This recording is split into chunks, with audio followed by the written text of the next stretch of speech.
Fala galera, meu nome é Igor, eu sou mediador de física do pré-vestibular social do CEDERJ e hoje a gente vai falar sobre dilatação térmica. Tá?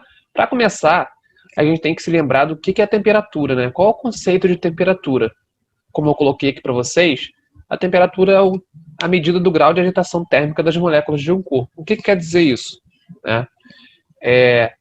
A temperatura está associada ao quanto as moléculas de um corpo estão vibrando. Ou seja, se eu tenho um corpo com as moléculas que estão vibrando muito, a temperatura vai ser alta. Caso contrário, a temperatura vai ser baixa. Né? Então eu coloquei aqui as moléculas de um corpo qualquer. Né? Essas moléculas elas estão ligadas de alguma forma, que não interessa para a gente aqui agora, só que elas estão com uma certa vibração. Correto? Se eu aquecer essas moléculas, se eu aquecer esse corpo, né, o que vai acontecer? Bom, se eu aquecer, eu vou ter um aumento de temperatura, ou seja, as moléculas vão começar a vibrar mais. Né? Vibrando mais, o que vai acontecer? Elas vão ocupar um espaço maior. Né? Vai acontecer isso aqui. Então, elas estavam com uma certa vibração, eu fui, aqueci, aumentei a temperatura do corpo e, como consequência, esse corpo aumentou de tamanho. Por quê? Porque as moléculas agora estão ocupando maior espaço, né? Nesse caso aqui, gente, eu falo que ocorreu uma dilatação. Tá ok? Então, nesse caso, ocorreu uma dilatação térmica. A gente vai estudar, a gente vai separar 3 tipos de dilatações, basicamente. Claro, para sólidos, né? O primeiro tipo de dilatação que a gente estuda é a dilatação linear. Como que isso acontece? Né? Olha esse exemplo que eu coloquei aqui para vocês. Eu tenho uma barra com tamanho inicial que eu chamei de L0, ok? Aí eu vou e aqueço essa barra, eu aumento a temperatura dessa barra. Conforme a gente viu, as moléculas dela vão vibrar mais e vão ocupar um espaço maior. Né? Então o que vai acontecer? Essa mesma barra ela vai aumentar o seu tamanho. Ela vai sofrer uma dilatação. Tá? Como eu estou interessado aqui só em estudar o comprimento dessa barra, né, eu falo que teve uma dilatação linear, porque a única dilatação que me interessa aqui estudar é a dilatação no comprimento. Tá ok? Então, ó, a barra estava com um comprimento inicial L0, ela foi aquecida, aumentei sua temperatura e, como consequência, ela aumentou o seu tamanho. E agora, o seu tamanho final é L. Chamo de L, tá? Uma letra genérica. Okay. Note o seguinte, que essa barra ela teve uma variação de tamanho. Ela teve uma variação de comprimento, que eu chamei de ΔL. Como que eu faço para calcular esse ΔL? Como que eu faço para relacionar esse ΔL com o tamanho inicial, né, e com o material da barra, por exemplo? Bom, tem essa equaçãozinha aqui. Né? ΔL igual a L0 vezes alfa vezes Δθ. Vamos lá explicar o que é essa equação. Né?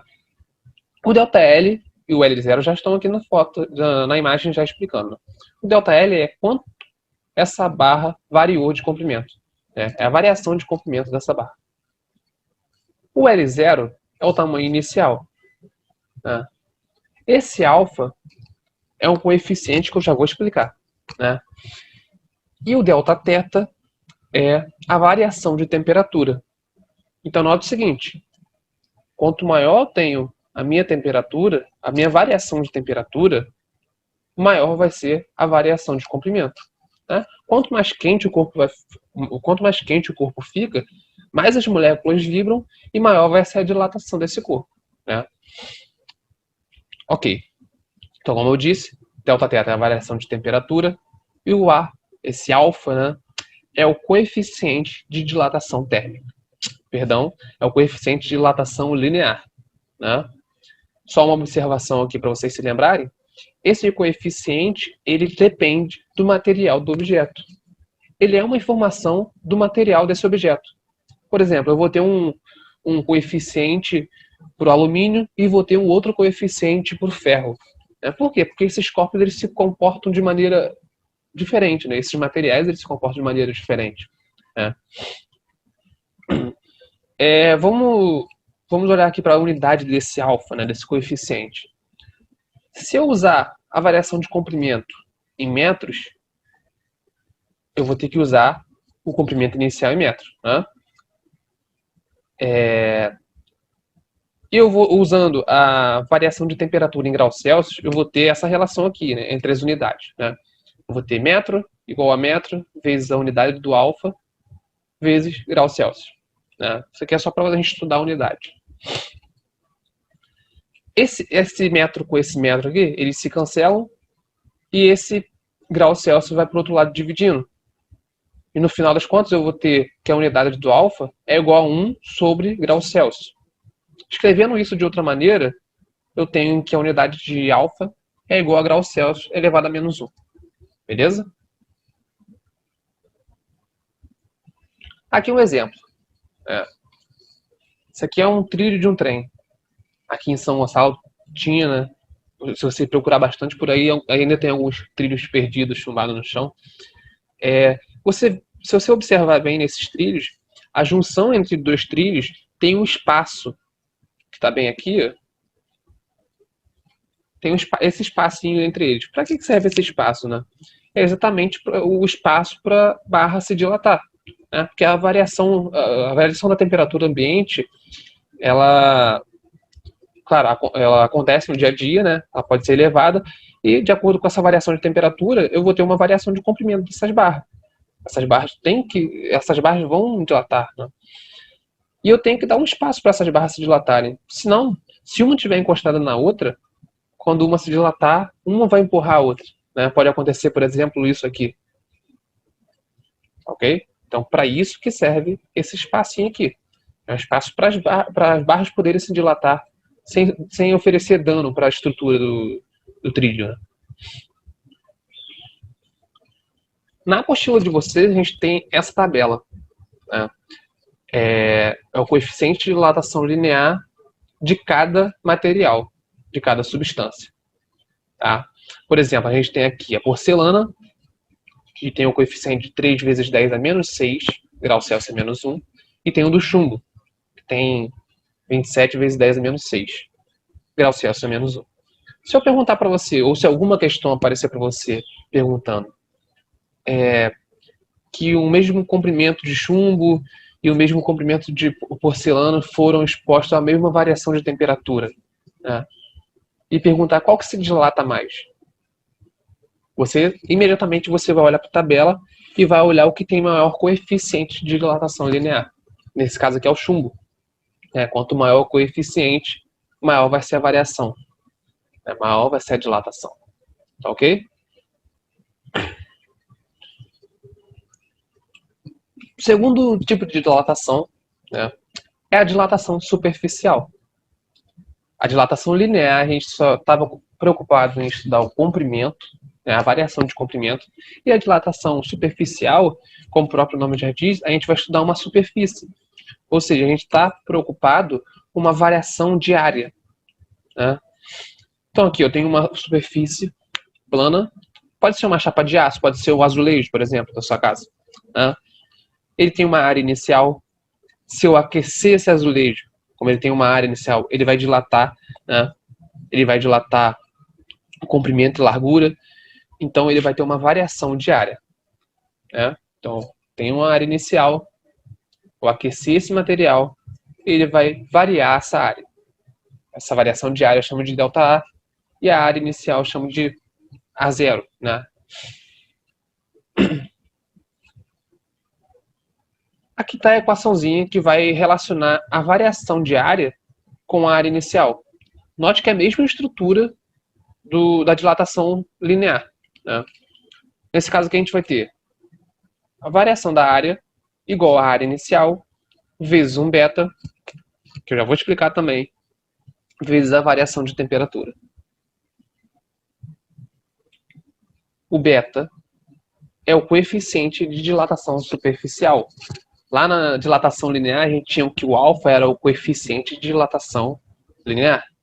Aqui, como a gente tem uma dilatação superficial, o beta é o coeficiente de dilatação superficial. Tá? Aí eu dei aquela tabelinha para vocês lá, essa tabela aqui, mostrando o coeficiente de dilatação linear, que é o alfa. Tá? Só que eu não dei tabela nenhuma de coeficiente de dilatação superficial. Como que eu acho o coeficiente de dilatação superficial a partir do meu alfa? Bom, essa aqui é a relação. O beta é igual a 2 vezes alfa. Muito simples, né? Por último, a gente tem aqui a dilatação volumétrica.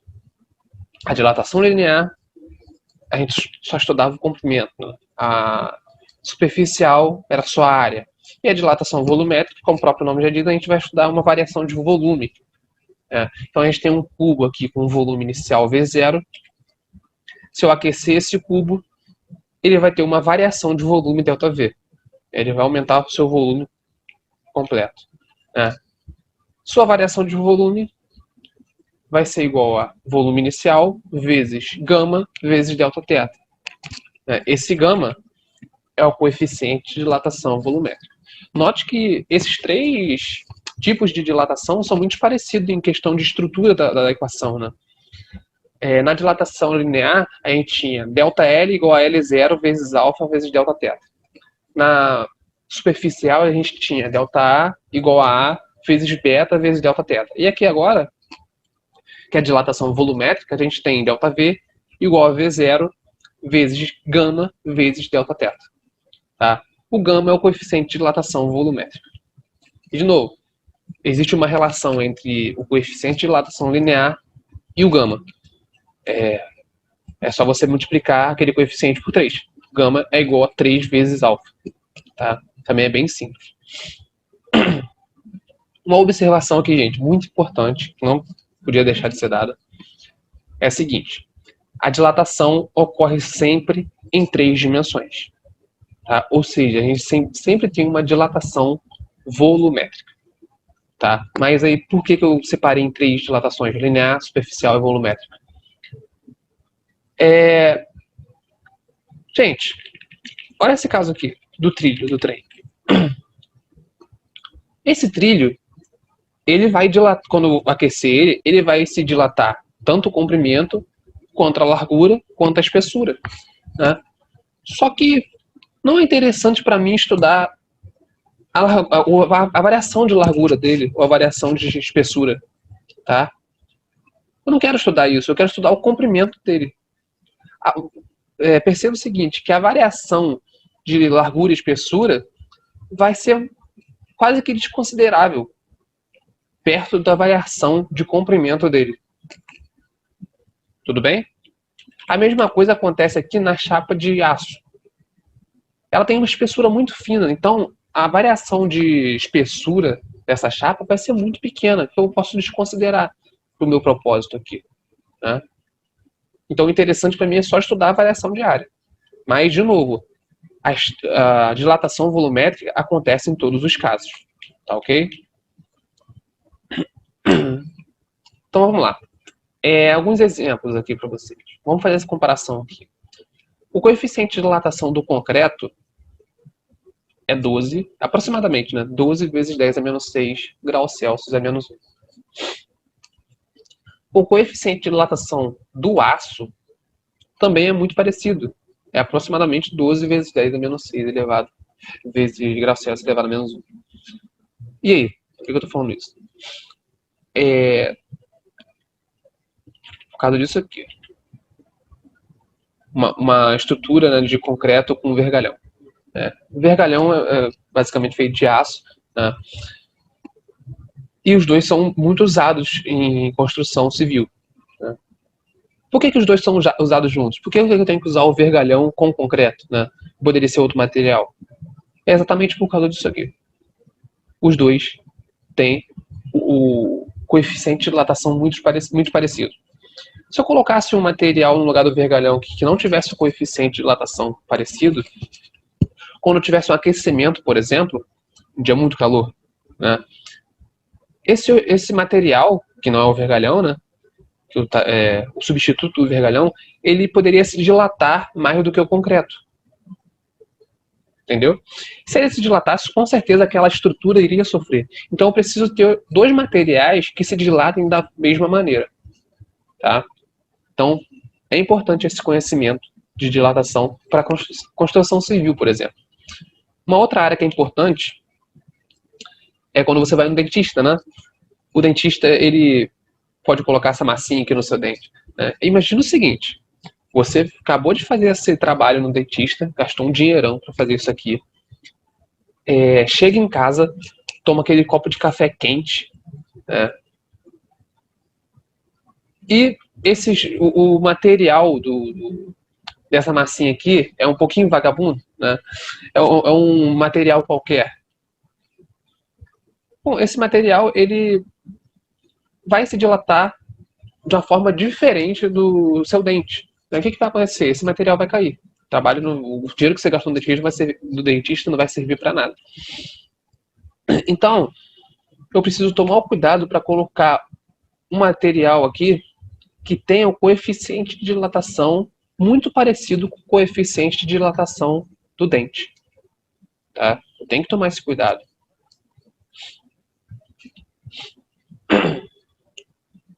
Esses 3 tipos de dilatação que a gente falou, linear, volumétrica e superficial, são basicamente para sólidos, tá? Que a gente estuda.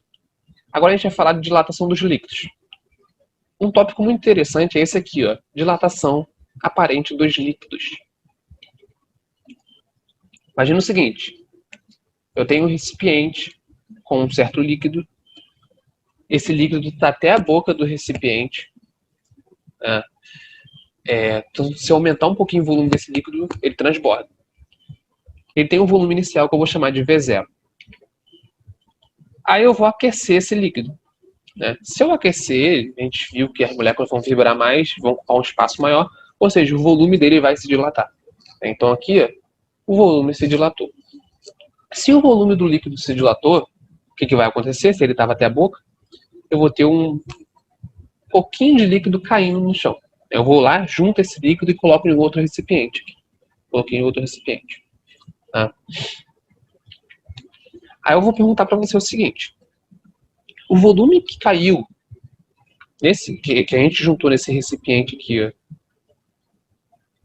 ele é igual à variação de volume total do líquido? Ou seja, esse volumezinho aqui, ele vai ser igual à variação de volume, a dilatação, a variação de volume que esse líquido sofreu aqui por ter se dilatado? E aí? E a resposta para vocês é não. Por quê? Porque a gente também tem que considerar que o recipiente se dilatou. Ele também sofreu uma variação de temperatura junto com o líquido. Tá? Então, antes, ele comportava um volume menor do que ele comporta agora, depois de ser aquecido.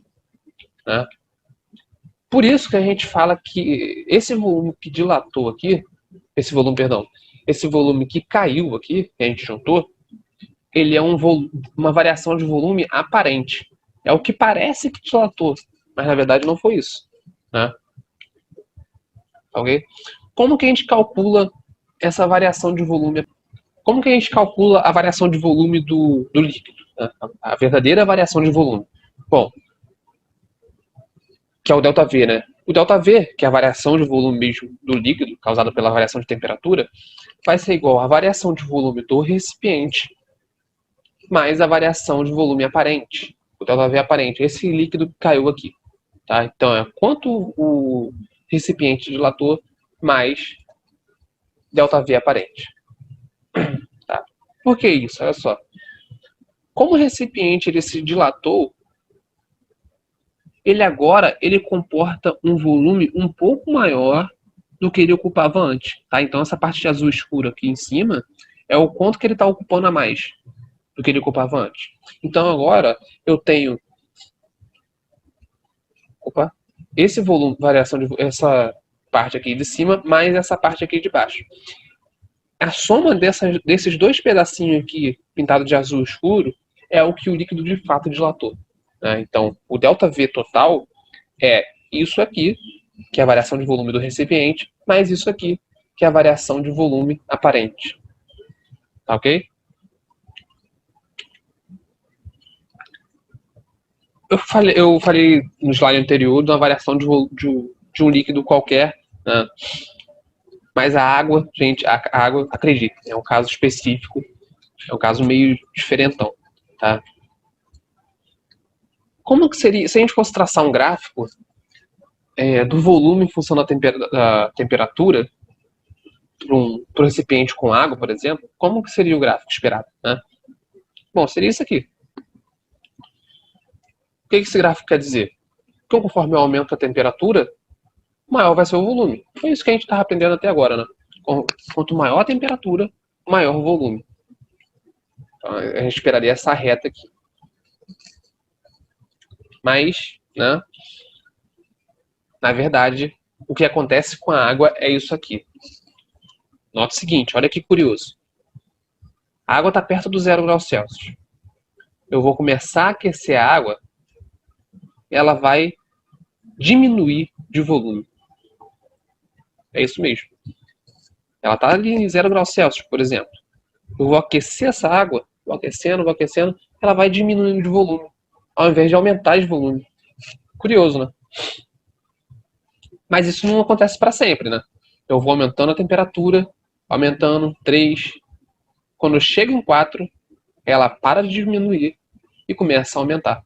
Ela começa a ter um comportamento esperado a partir do 4 graus Celsius. Muito curioso, né? Mas isso é muito útil para a gente. Por exemplo, no Polo Norte a gente tem lagos, né, congelados. E eles só congelam a parte de cima. Por quê? Eles ficam com essa lâmina aqui na parte de cima. Por que isso acontece? É exatamente por causa desse comportamento aqui da água. Se a água ela tivesse esse comportamento aqui, a parte que iria congelar primeiro seria de baixo. Por quê, gente? Se a água a 0 graus Celsius tivesse um volume menor, ela teria uma densidade maior, né? Quanto menor o volume para uma mesma massa, maior a densidade. E por ter uma densidade maior, ela iria lá para baixo. Então aqui ficaria 0 graus Celsius, aqui ficaria a água com 1 grau Celsius, né? Aqui ficaria a parte com 2 e ia crescendo. Só que isso não acontece, como a gente já viu. Então, a água que fica lá embaixo é a mais densa, né? Ou seja, é a que tem menor volume, é de 4 graus Celsius. Né? E a de 0 graus Celsius fica lá em cima. Tá? Isso é muito útil porque preserva a vida lá dentro, a vida de animais, né? Como focas, leões marinhos, peixes, né? Até a vegetação. Tá? Então isso é muito importante para a sobrevivência desses animais. Né? Muito importante para a natureza. Então é isso aí, galera. Espero ter ajudado vocês. Tá? Grande abraço e tchau.